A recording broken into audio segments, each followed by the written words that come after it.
Nilijua tu kwa brother simtoa stress. Hapo tayari mwanamke kashakuumiza. Wewe unagharamikia wanawake ambao hawakuungi mkono, brother unapotea. Mimi sina kuchana. Hapa sasa hivi ungemfikiria kwanza yule mwanamke ambaye umezaa naye. Yule uliozaa naye yule. Mchukue yule brother ishi naye. Haki ya Mungu mimi nakwambia.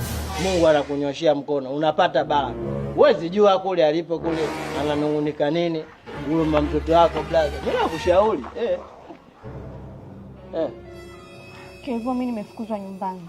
Mama yangu. Nimefukuzwa nyumbani ndio shida. Umeona brother? Mimi ndo kama hivyo ninapokuelekeza. Umeona? Nisikilize basi, kwa nini nimemfuata nani? Si nimekufuata wewe? Niambie shida nini? Mimi nimefukuzwa nyumbani kwa sababu nina mimba yako. Mimba yangu mimi? Mimi sijajipanga kulea mimba. Wewe shamba sasa. Wewe mtafute boy wako mpe hiyo mimba. Umeona brother? Mchukue yule mwanamke wako, yule mtoto wako, ishi naye mimi nakwambia. Nisikilize. Wewe nisikilize mimi sasa. Kumtelekeza hivi mwanamke ni kitu kibaya kwa sababu mambo yako yanaweza kwenda vibaya afu na wewe ukaanza kupata stress kama ninazopata mimi. Nisikize kwa makini. Kaa na huyu mwanamke wako, leeni mimba, anza maisha. Sawa? Utakuwa umekaa sawa. Nisikilize mimi sasa. Wewe ishi naye. Inabidi muanzishe maisha na mwanamke wako.